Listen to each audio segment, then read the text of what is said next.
Well, welcome everybody on this beautiful Thursday evening. I'm John Sarver, as most of you know, and I'd first like to thank you for attending, of course, but also I'd like to thank our sponsors, the State Department of Environment, Great Lakes and Energy, EGLE, Homeland Solar, Harvest Solar, uh, Sri Energy, and Sumter Solar are our sponsors. And tonight, Peter Kolbus, a resident of Plymouth Township, is going to talk about his experiences with solar shingles, which I think is a lot of people have shown some interest in that. He's also going to talk about how he's using his home assistant to kind of increase his comfort and his experience with his electric vehicle. And so please mute yourself until we get through with the presentation. And with that, Peter, go ahead. All right.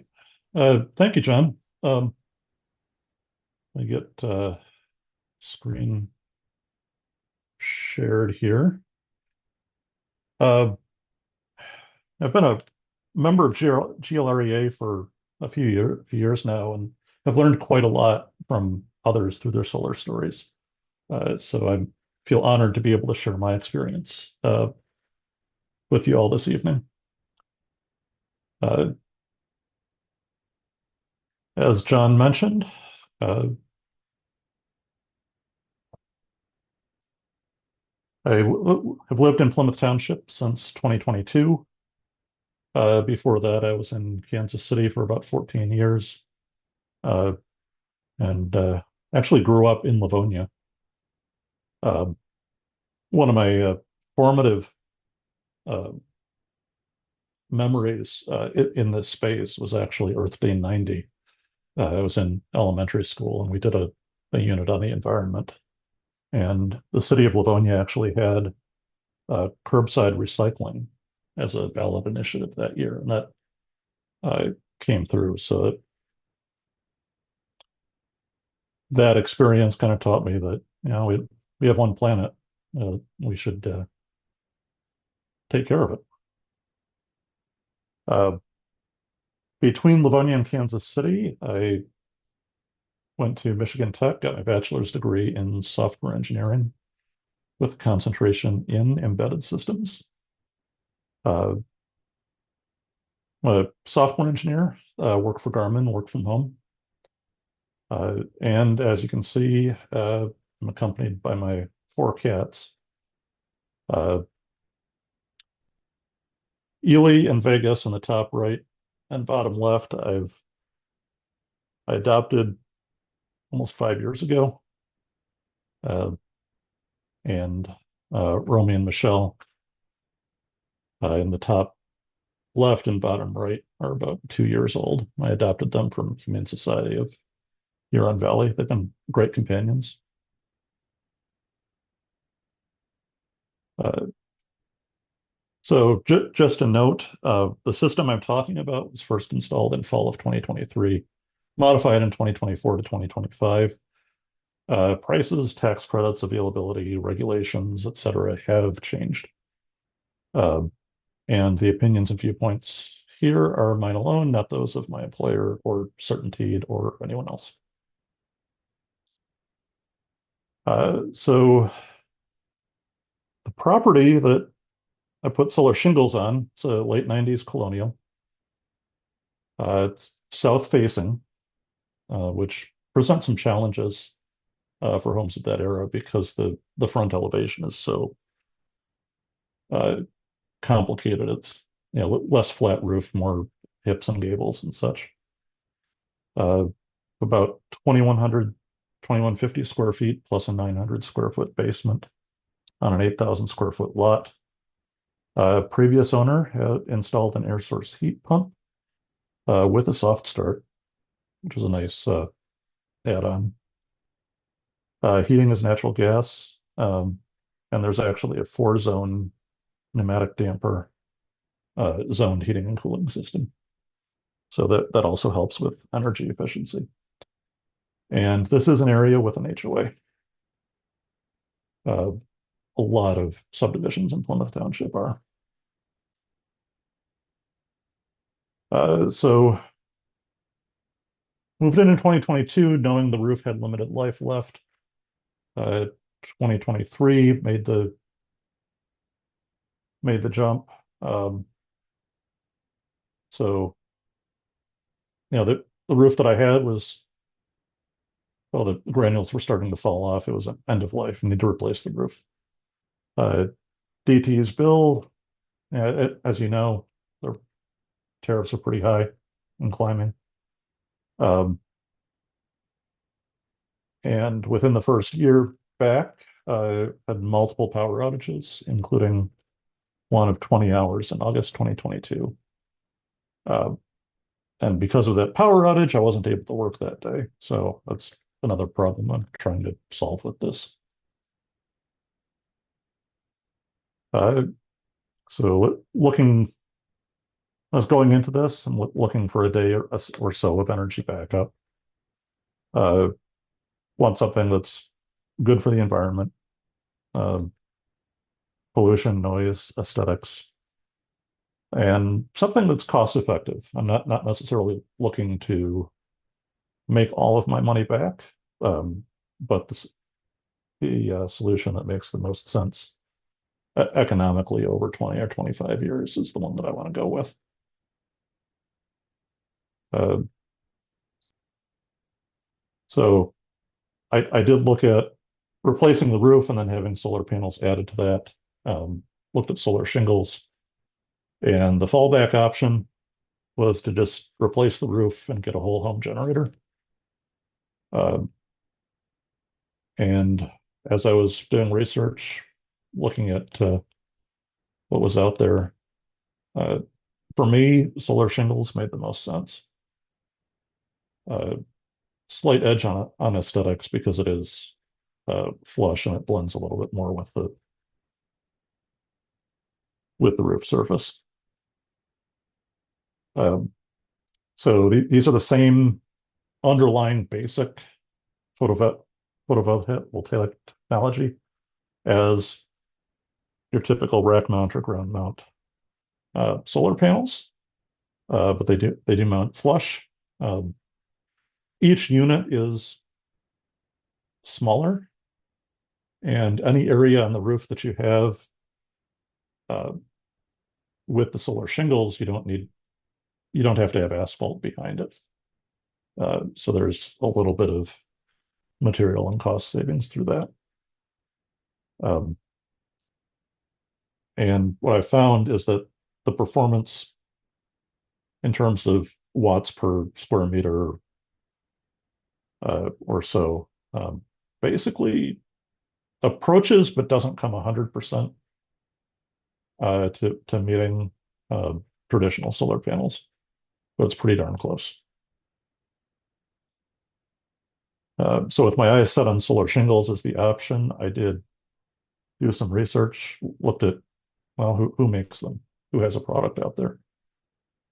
Uh, Tesla's the classic. They've been doing this for a long time. It is a metal roof look and quite a bit more expensive than any of the others. Uh, so not really the first choice, given a desire to kind of blend in with the neighborhood. All the other homes are asphalt shingles. Luma Solar out of Rochester, in theory, has the panels, um, has the solar shingles, excuse me, but wasn't able to find any certified installers. And I tried contacting them a few times, never got a response back. Uh, GAF also makes a solar shingle product. Back in July of 2023, they weren't yet selling in Michigan. They were still working out the kinks in Ohio and a few other markets. But if you look today, you'll see that option available. I looked at some of the other traditional shingle manufacturers, Atlas, Owens Corning, didn't see anything from them. Suntegra has a product. The individual units are larger and lower efficiency. Uh, so eventually settled on Certainteed as the product that I wanted on my roof. Uh, sent them an email requesting some installers, and they replied back pretty quickly. Uh, there's Green Homes here in Southeast Michigan and a couple of others out on the Grand Rapids side. So the Solstice shingle is 70 watts nominal per shingle, and each one is about 14 by 47 inches in size, and they have a great power warranty and all of the wind and impact resistance certifications that you really want for a high quality roof product.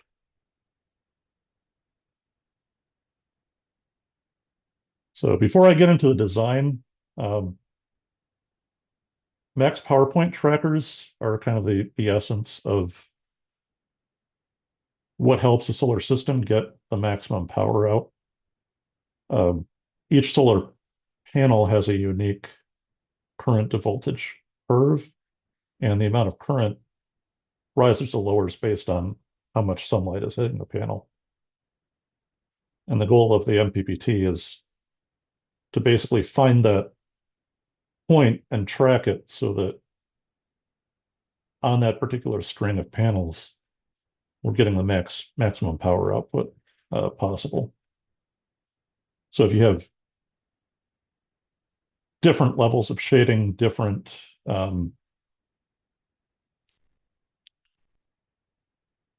power curves during the day, if you're mounting north versus south versus east versus west, you can have different curves. So ideally, you really want those on different MPPTs. So worked with Green Homes Roofing and Solar. Decided to max out the system, put as many as possible on the roof, which would be 144 shingles, about 10 kilowatts total. And in order to get that amount of power output, we basically have to put the shingles on the south, north, and east facing roof surfaces. So it's 4 strings total, and we needed 5 rapid shutdowns. We settled on the Solarc 15K inverter. It has the 3 MPPTs that the system needs. It supports the power output that I need in order to be, say, cooking using the oven and having the AC on. Added about 20 kilowatt hours of battery and all of the wiring and disconnects. And then for the rest of the roof, because the solar shingles don't go all the way to the edge, we went with a Atlas Storm Master Shake, which is a rubberized asphalt shingles. So hopefully it'll last as long as the solar panels do.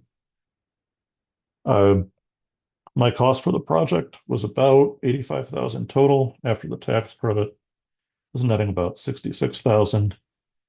And in terms of cost per watt at the time, it was about $3.15 for the solar shingles themselves. So that's not including the inverter, not including the battery. And the modeling that we did put the lifetime production at recovering about 60,000 of that cost. So we talked to the HOA, they were okay with it. Signed the contract, and October of 2023 was when the project really got started. They delivered a couple pallets of shingles into my garage, stored them there. We opened one up just to get a look at it.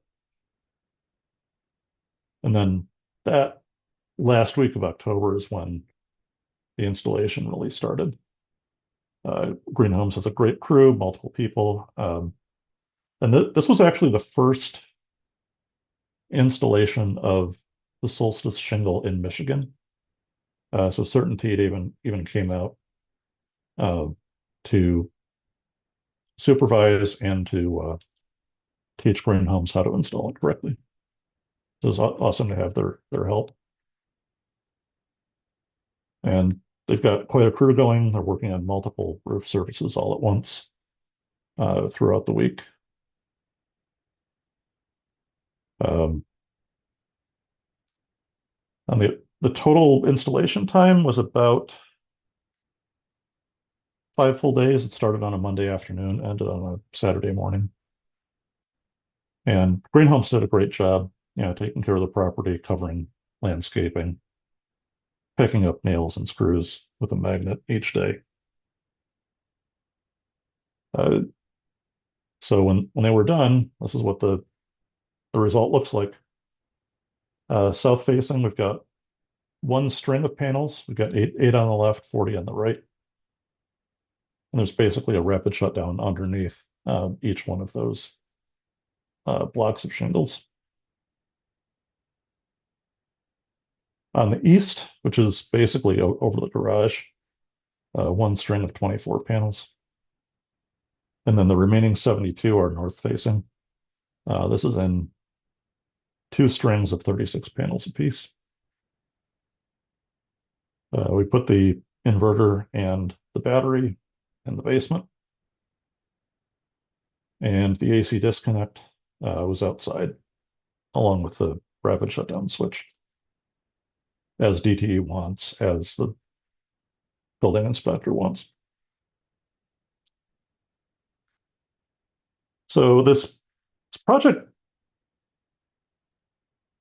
being new, was kind of a bumpy road for a couple of years. Um, the first line drawing that the engineer put together did a line side tap, which doesn't actually give the battery backup because the inverter is basically tapping in between the meter and um, the circuit breaker panel. So the solar has the capability to provide whole home backup in an outage, but only if it's wired the right way. We constructed following SolarX design, but we had a lot of back and forth with DTE, just trying to get it approved, just trying to get through. We did have there was actually a data sheet error on the rapid shutdown, and that array of 8 that you saw was not large enough to provide enough voltage for the rapid shutdown, so we had to redo that.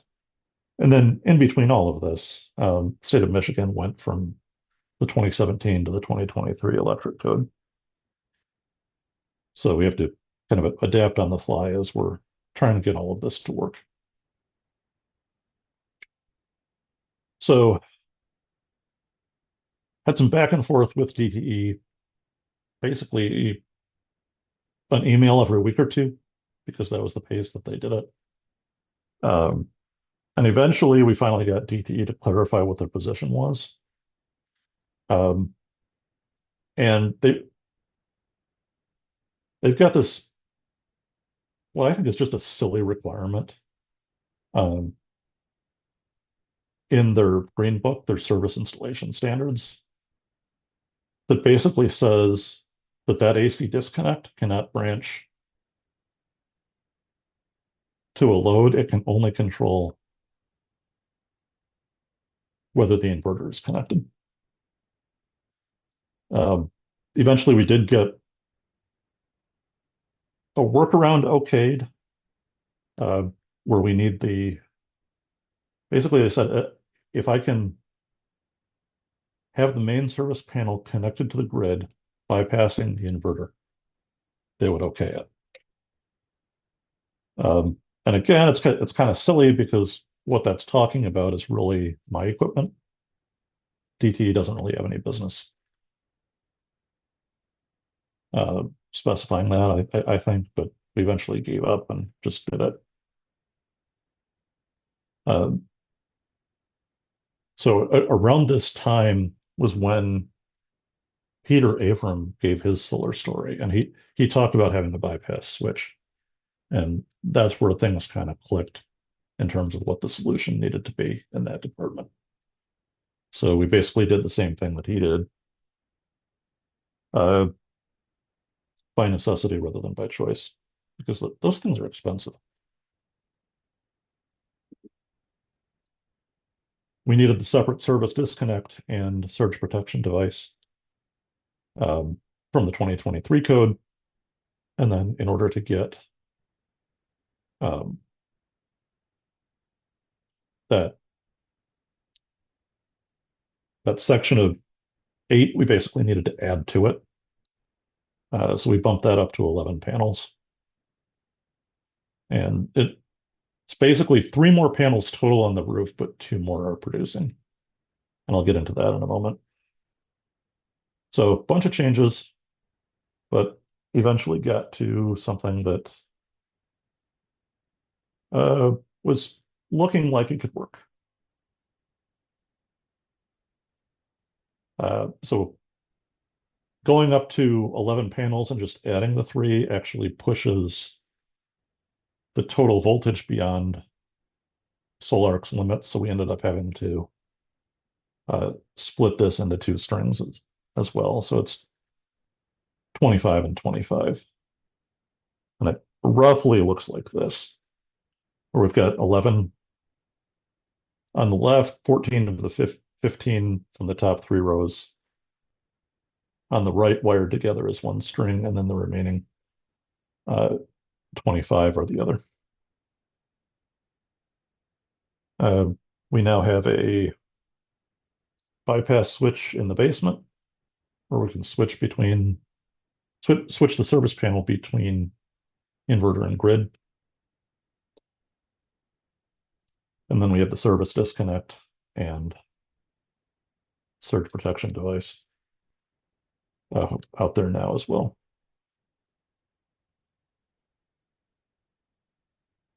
So at that point, we were closer, but there were still some challenges that we needed to work through as well. And this was eventually, let me take that back. Um,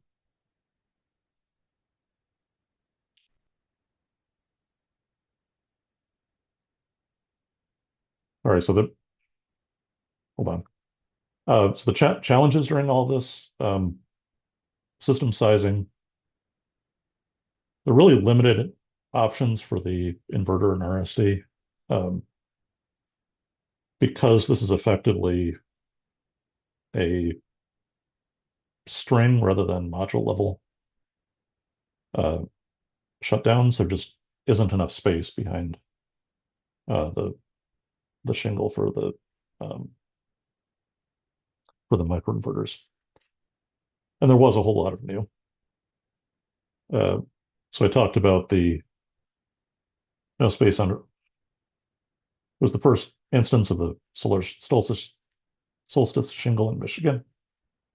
Um, Eventually learned that the components were validated together, but not at this level of complexity. Having this many strings, this many RSDs actually caused the inverter to detect some arc faults, which took a while to troubleshoot, resolve, eventually fixed with um, a hardware design update. So basically a replacement Solarc inverter, as well as a software update to be able to handle those arc faults, which were really just the RSDs flipping on at slightly different times. Um, Hybrid inverters were newish to DTE, and things like that bypass switch are kind of evidence of that. Uh, so it did take a while to get all of this producing well, but Green Homes, Solarc, Certainteed, York Services, who did the electrical, were all great or wonderful through the process. Uh, Very patient. worked together. We stayed in communication. Um, so really, in the end, I wouldn't have had anybody else do this. I was very happy with the result. Uh, so where did we end up? Um, Pretty much meeting the total load for the year with solar production. Uh, and because of system losses, we did end up importing more than we sold. Uh, Over the last month, I've seen about 7.1 to 7.2 kilowatt peak output from the system, and we're getting about 55 to 60 kilowatt hours um, on a sunny day, 18 to 22 uh, in the winter when the sun is lower in the sky, when the days are shorter. Sorry, 18 to 22 is like a rainy day. A little bit less than that for sunny winter days, and very little when there's snow and it's winter. But really can't expect anything out of that. Are there any questions about the solar shingles before I move on? Not sure I'm looking at I the chat do. here. This is Uh, it. Go ahead. What is the what is the total square meter surface area of your of the shingles? I'd have to look that up and get back to you. Okay, thanks. I think the total surface area of the roof is on the order of 2,500 to 3,000 square feet. And the majority of that is, uh, well, I think in total about a little more than half of that is shingles, but don't quote me on that. Anything else? Yeah, Peter, I'm a little bit I'm looking at the mount there and I'm just going, so if you're in the attic and you're looking up, do you see the back of the shingles? No, you still have the plywood. Okay, so you get the plywood under that, and that's why there's no room for the microinverters. Now I get it. Correct. Okay, and then is the top of that row of solar shingles kind of tucked under the above row of regular shingles, and so it's shingling in just like you normally would, right? Yeah, there's a bit of flashing in the middle, but yeah, it all tucks in and makes for a really nice um, flush mount. Thank you.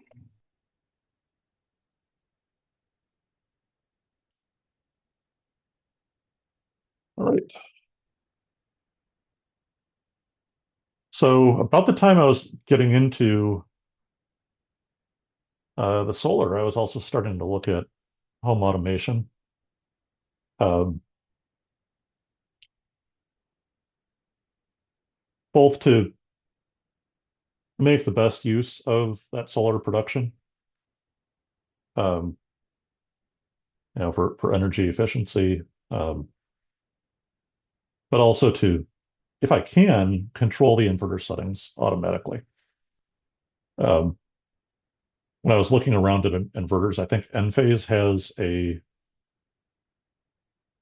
system where there's like a storm mode where it can change the way it uses the battery, the way it charges. Tesla might have something similar. The solar converter doesn't, but it's great for a commercial plant type installation or even a do-it-yourself. But it provides the tools, and it's really looking for a way to automate that as well. Uh, Looking around, there's an open source project called Home Assistant. So basically, a local first automation dashboard platform. Uh, I think about 600,000 users at the moment. There's a really active development, welcoming community. And what's really interesting about Home Assistant is that you're not bound into one ecosystem. So it's not, you're stuck with Alexa or you're stuck with Apple HomeKit or uh, Google Home. They have about 3,500 different integrations that you can select from. Um, and because it's an open source project, there are several thousand more um, integrations that were, ways to bring in devices or additional features just built by the community. Uh, it can run on an older PC or laptop, or you can actually buy hardware with Home Assistant preloaded, and there are mobile apps for Android and iOS. Uh, I'm just going to throw some things out here that I'm doing. So the 4-zone heating and cooling, which basically sets up the 4 zones of my house, so I can control thermostats based on where I am, if I'm turning on a light in the area or if I'm triggering a motion sensor. Uh, the area where I'm at is basically at comfort settings, and then the other areas are basically at a setback. Um, I have sensors on all the windows and most of the doors, which play into that automation. If I've got windows open, the heating and cooling turns off. Um, Sometimes I fall asleep at night without turning off the lights. This does it for me. Can also turn off the lights when everybody leaves.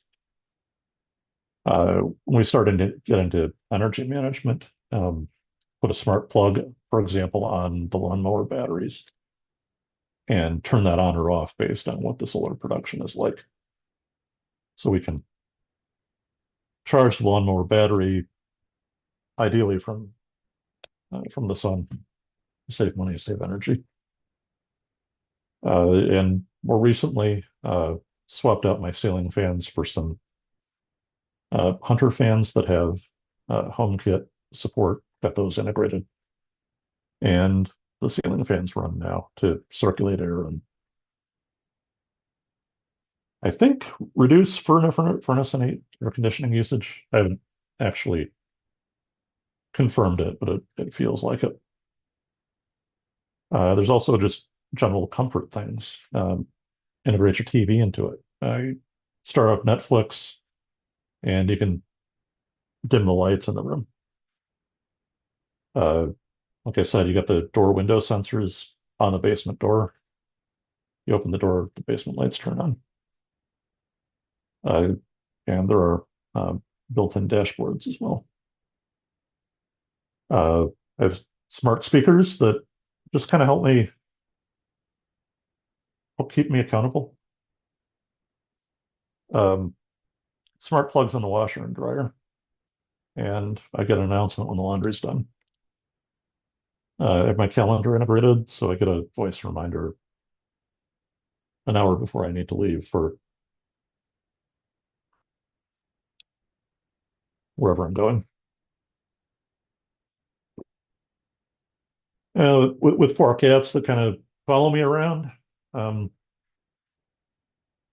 I have motion sensors and cameras that can, if they detect motion when the basement door is closed and the lights are off, um, the house basically tells me that there's a cat down there. Need to open the door for him.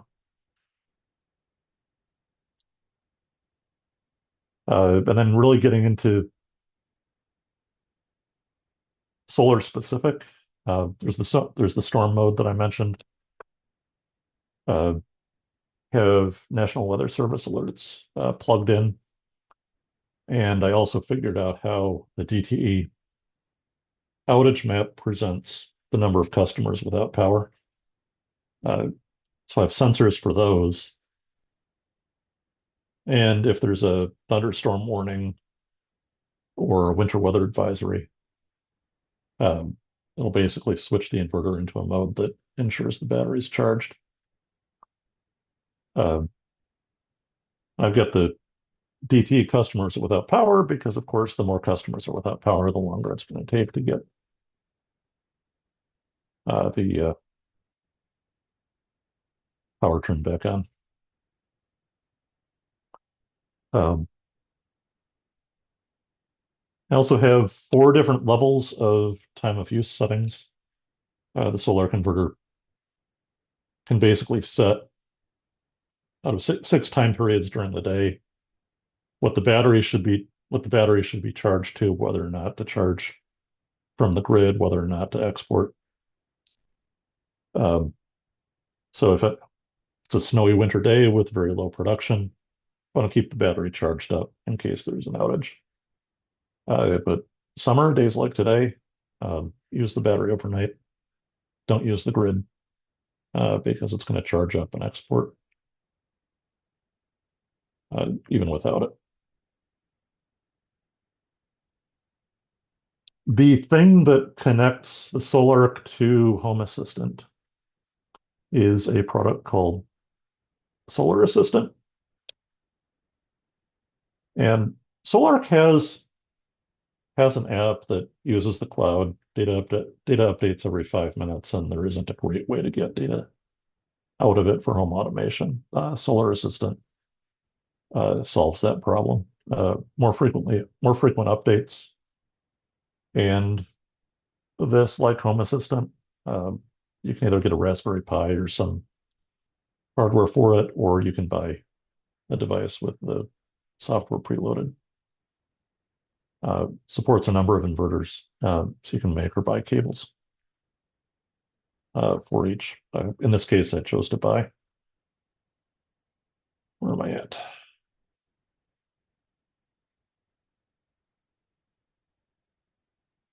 So real quick, a demo if I might. Where am I? Oh, I had it.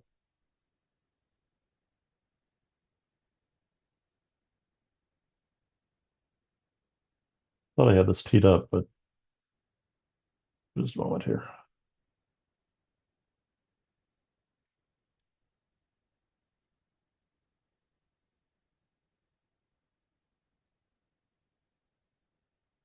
So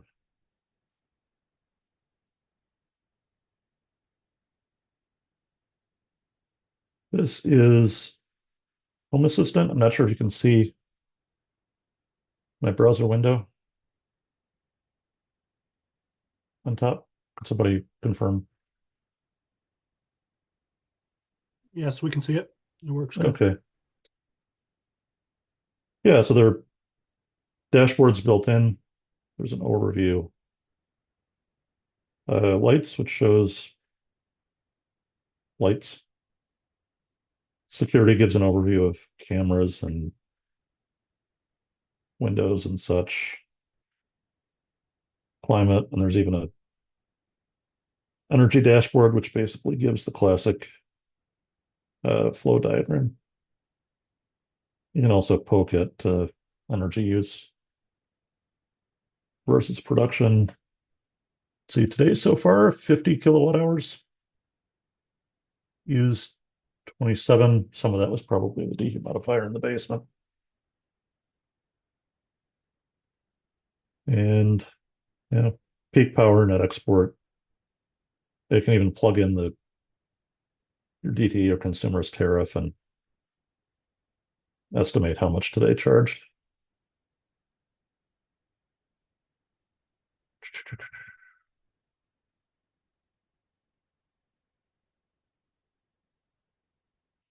Very, very easy to add devices through integrations, and as I alluded to, have quite a bit.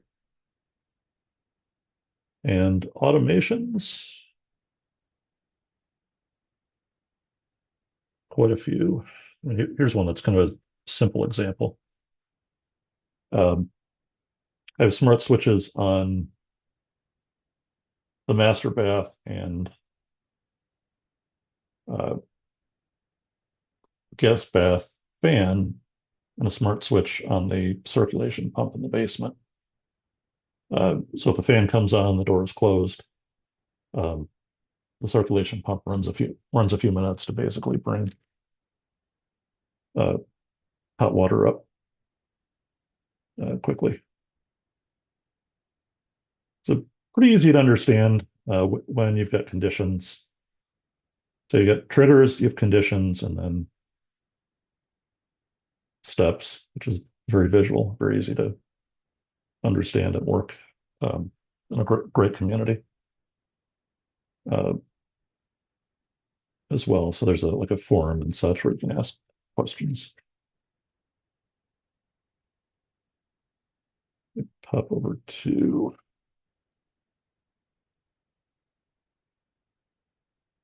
so Solar Assistant, like I said, I'm probably primarily using through Home Assistant, but you can also go in and get charts and zoom in on the day to see where the peak power is. Almost 7 kilowatts today. Yeah. Full totals, configure the inverter through the web interface and such.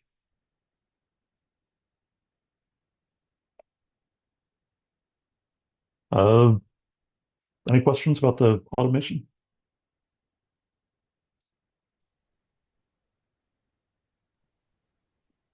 Yeah, What is, did you have to put in, is that based just on data transfer from your inverter? Yeah, so in my case, the Solar Assistant basically plugs into the same port that the Wi-Fi dongle normally plugs into, and basically does the same communication Thanks. to pull the data. And with What- this, I get updates every couple of seconds instead of 5 minutes, which is nice. what type of smart switches do you use? Or have you integrated this with something like Apple's HomeKit? So the wall switches are all TP-Link Wi-Fi. Okay. Smart plugs are a mix of TP-Link and some Z-Wave switches from a company called Zooz, Z-O-O-Z. Mhm.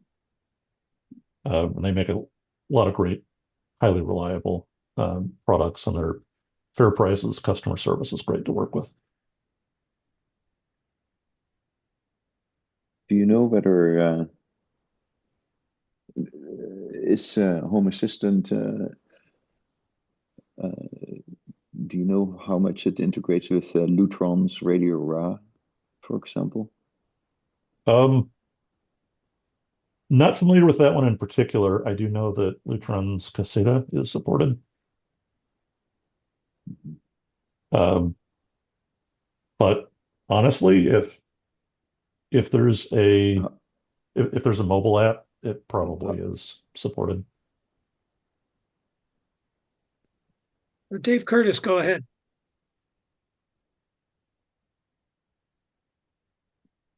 How about Eve?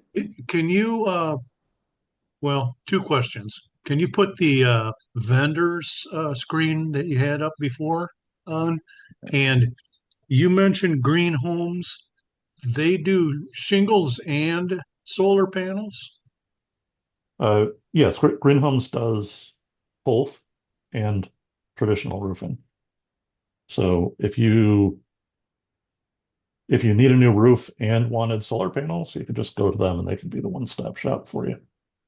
Yeah, I'm kind of curious whether they'd be available in my area or not, though. So, but if it's possible, can you the other vendors that you used, that screen with the uh, yeah, there you go. I just wanted to copy down some names. Yeah, so Green Homes subcontracts to York for the electrical side.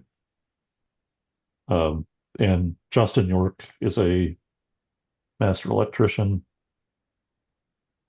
The owners of Green Homes have like a quarter century of experience in the roofing Sure. business.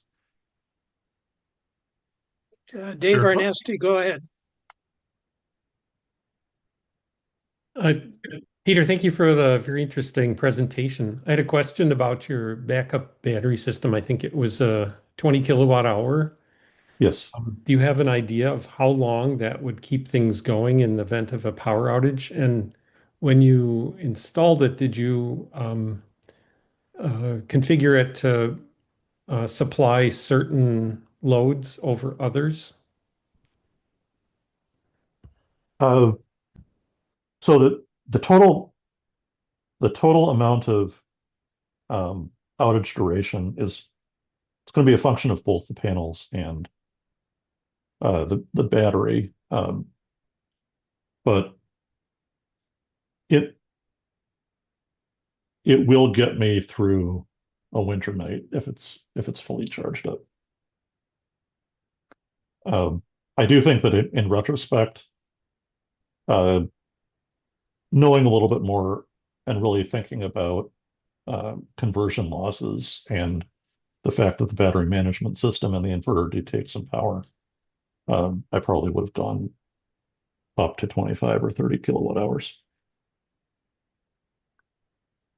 So, in terms of battery life for a given outage, then it's pretty much a matter of you in deciding what things to shut down to increase the amount of battery time that you've got left. Is that right? It's manual.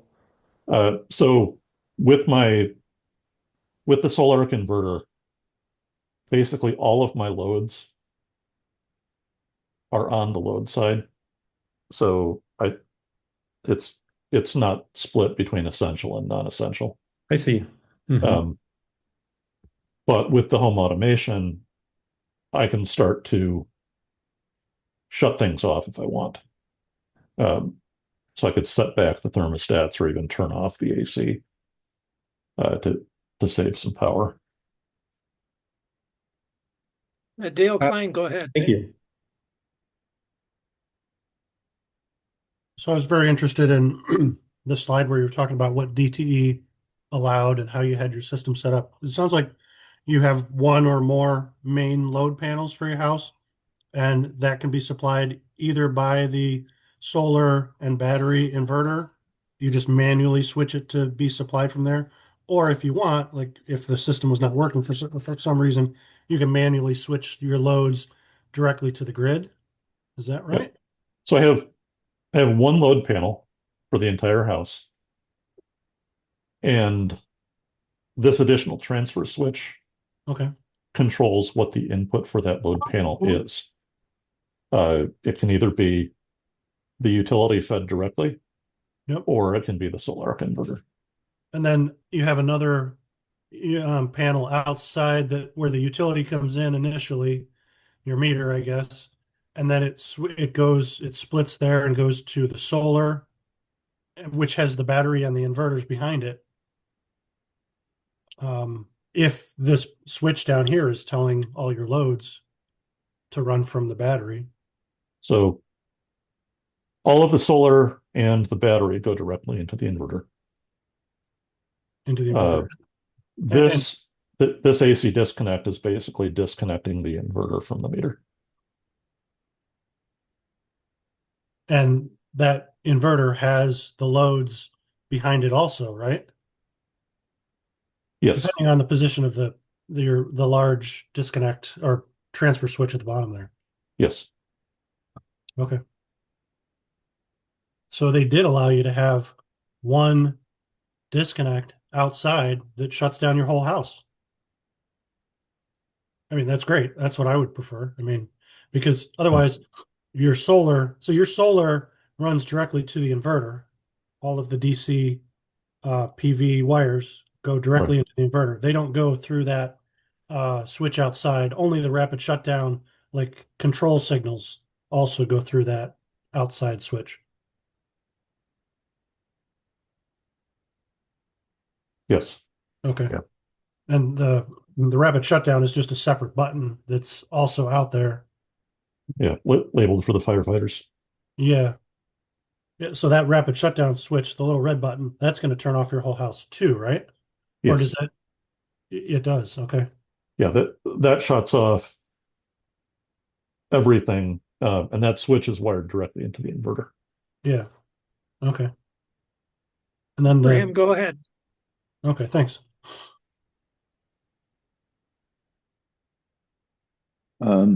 Does the Home Assistant website have a list of equipment that it can be integrated with? In other words, the 3,500 plus integrations. Yes, if you go to homeassistant.io, home-assistant.io, Yeah. they have, I mean, really you have to pick categories or search just because there are so many. Right. So, Okay. Okay. Oh, here I see Lutron as separate. Lutron Homeworks. So basically, Radio Raw and Homeworks are that's the same category. It's it is the more advanced systems of Lutron's stuff. Okay. yep. And then Eve, for example, will be on that as well, I presume. Is that EVE? Okay. Am I spelling that correctly? So does Solar plan on doing load shedding, or have it, or does it? Do they work with another load manager, load shedder? Um, I think they have separate integrations with um, or packages with certain other systems. But there are kind of a couple ways that this can be done with the Solarc. Uh, you can split your loads between essential and non-essential. And basically the non-essential loads are tied to the utility. So there's no way that there's no grid forming on that. So when the utility goes down, When the and utility the, when the utility goes down, those loads would shut off. right.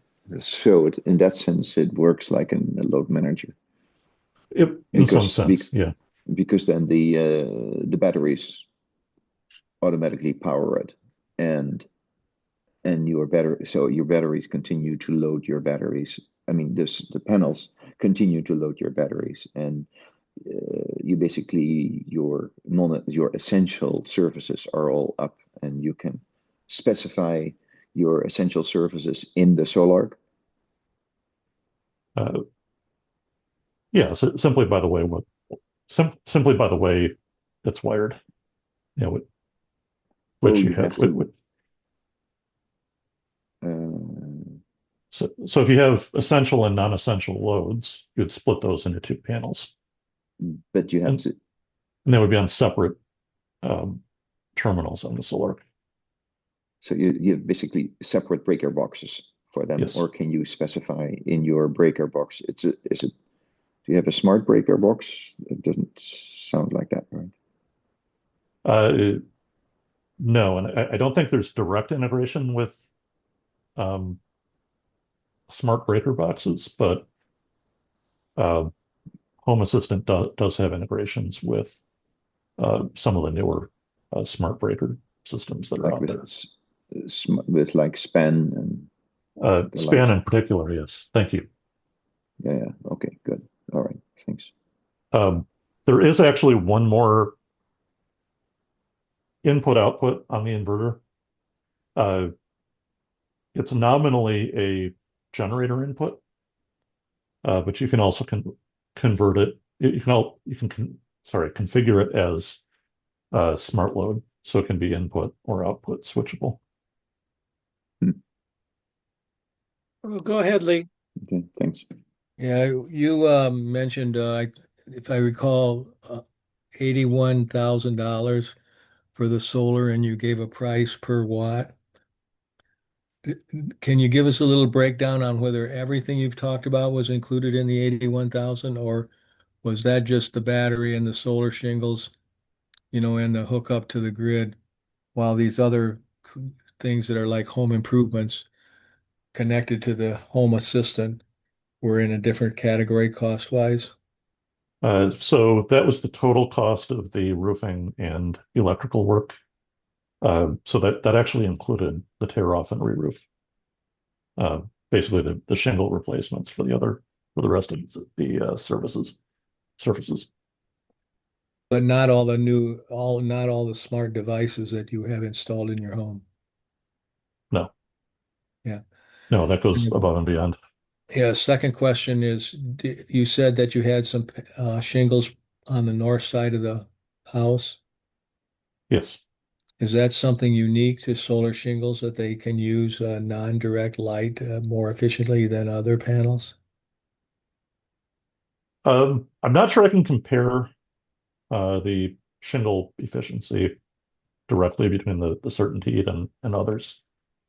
Um, but I'm very happy with the output that I get uh, just through diffuse light.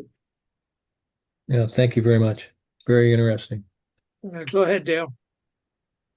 So I see a little blue box on the right. It says heat pump something on it? What's that? The Heat Pump Pro is the uh, zone damper system.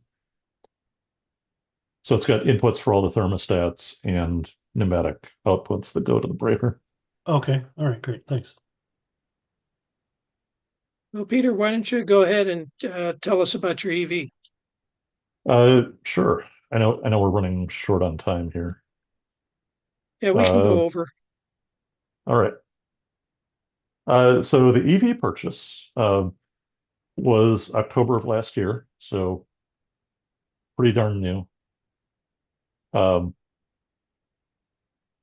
Before the EV, I had a Ford Fusion. I really only drive a couple thousand miles a year, so I wasn't um, anxious to get a replacement. Um, but my sister had her car backed into and totaled, and she was looking for an inexpensive replacement. So I gave her my Fusion for a cheap price and went out to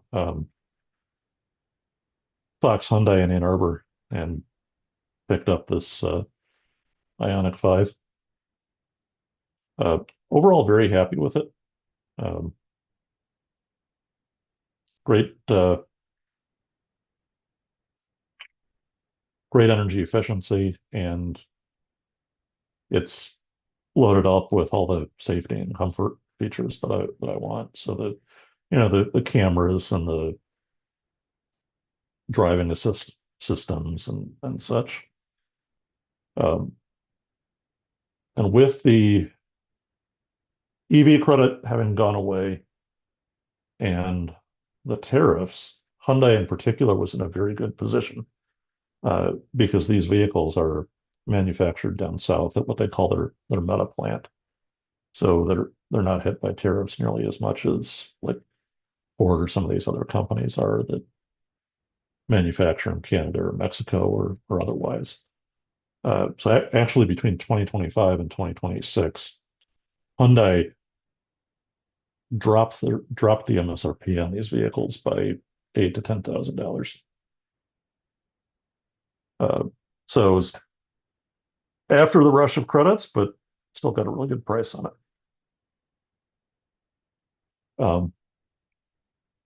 When I was looking at EVs, I did poke around a little bit, looked at the vehicle to grid options, and for not really the DIY systems, but um, the setups that you can actually buy. There are really only a few vehicles on the market that do it, and they only do it with their own separate equipment that's another $6, $10, $12,000. So pretty expensive. With that generator input I was talking about as a smart load, I did ask Solarc what my options were with that, and they brought up a really interesting consideration in electric supply, which is whether or not there's a whether there's a bond, whether there's a connection between neutral and ground. And you need it on supply for safety, but if you have neutral and ground connected on a load, that's basically a ground fault. And it's going to basically trip the breakers, shut the system down. So was hoping to have more blackout resistance, outage resistance through this, but really I'm just happy with the battery and the charging. The other thing that I thought was really awesome about the Ioniq 5 for the 2026 model year, they actually include a portable level 1, level 2 charger. So basically did that, hung it in my garage. I attached what else but a heavy duty smart switch in line, and I 3D printed a little dock, little holster to hook that in. And then, of course, in order to get this charging cheaply and efficiently, Home Assistant is the solution, as it seems to be for a lot of my problems these days. So there's an integration with BlueLink. There's integration with my calendar. As I mentioned, I already had the Solar Assistant connected. I had Z-Wave for all the other smart plugs and PV forecast information. So I put together some sensors and automations that basically look at my calendar for the next week, find all of the appointments that have a location, and then basically compute a route, which gives the range, the EV range needed. And then from the BlueLink, I can get information from the car. You know, what's the current range? What's the current efficiency? Set a goal range, and basically the cheapest way to charge the EV is on weekends with solar. Because if you sell that kilowatt hour back to DTE, you really only get 5 cents or so per kilowatt hour. On peak weekdays, it's 13 cents in the winter and 15, 16 that you get back in the summer. And then grid is around that as well. So it basically drives an automation that turns the smart switch on weekends where there's enough solar predicted to charge and charge my home battery. And if that's predicted to not be enough, it'll also turn on the switch weekdays when there's enough overproduction. And then the last resort, as needed, would be from the grid. And it's recalculating this every day. What I have, though, kind of has some weird edge cases, and I'm working to redesign it, but I'm happy to share that with anybody else who'd be interested. Hey, Michael, did you have a question? Just a quick one. How many miles do you get on a full charge? It depends how hard you drive it. but I am getting about 280 to 300 miles. That's good. Yeah. I have been using the eco mode a lot more, and that looks like it's pushing the range up a little bit further. Um, Earlier today, I was running some errands, maybe about a 10-mile trip, and just around town at local road speeds, and I think I approached about 4 miles to the kilowatt hour for that. Hi, Peter. I also have an Ionic 5, which I bought a used one, coming off the lease back in August. Love the car. Nice. Very interested in, vehicle to home, not necessarily actually pushing power back out to the grid, but being able to run the whole house without having to think about it, right, during power outages.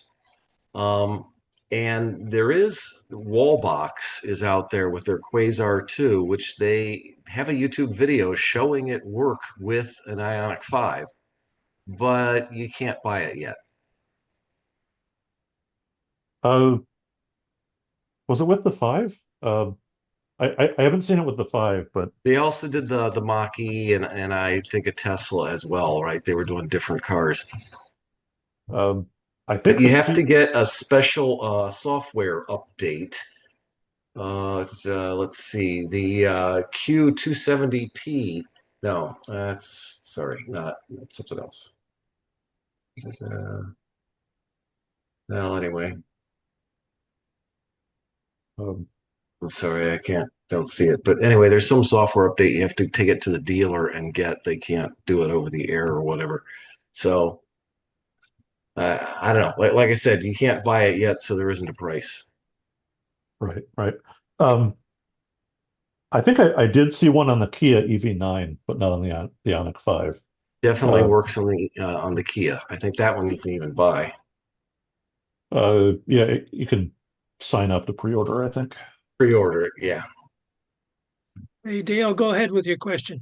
So just a quick suggestion on the vehicle to home adapter and the neutral to ground bond that adapter probably has in it, because whatever you plug in, you want to have it, have a path back to ground being, coming from your car adapter.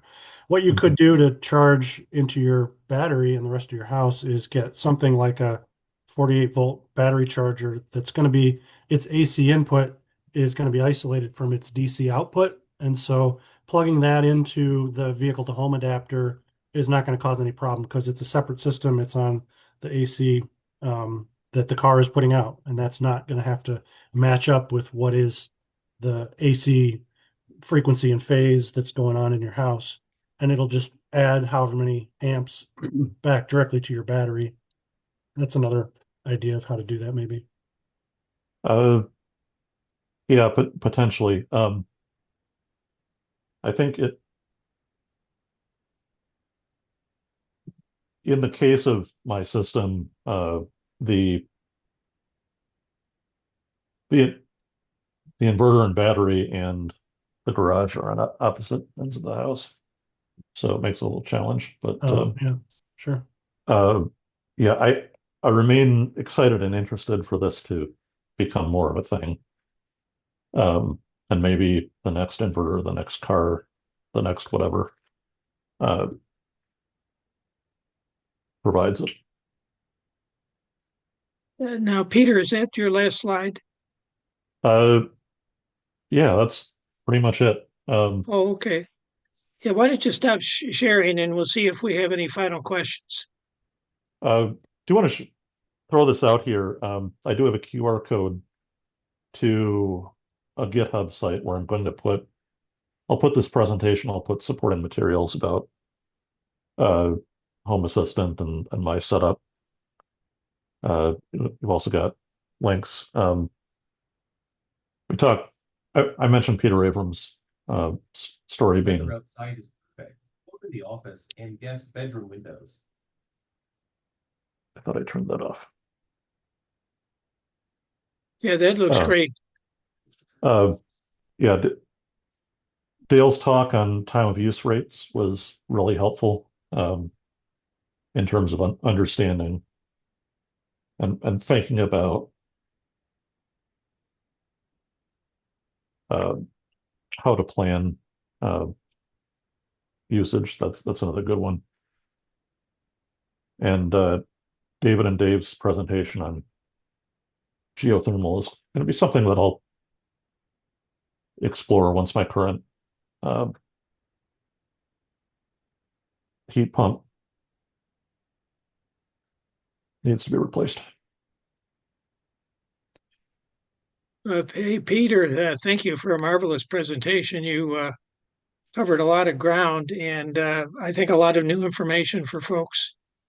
Do we have any final questions for Peter?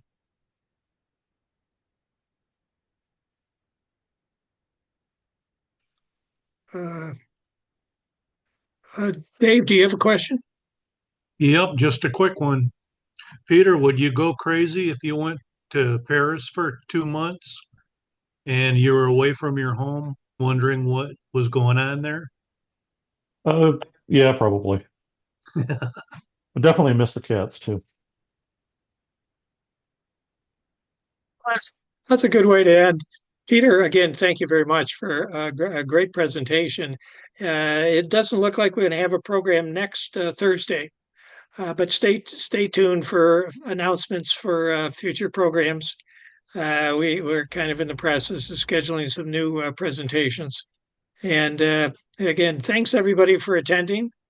And we'll have the recording posted on our YouTube channel. So everybody, take care. Thanks again, Peter. Bye. Thanks a lot.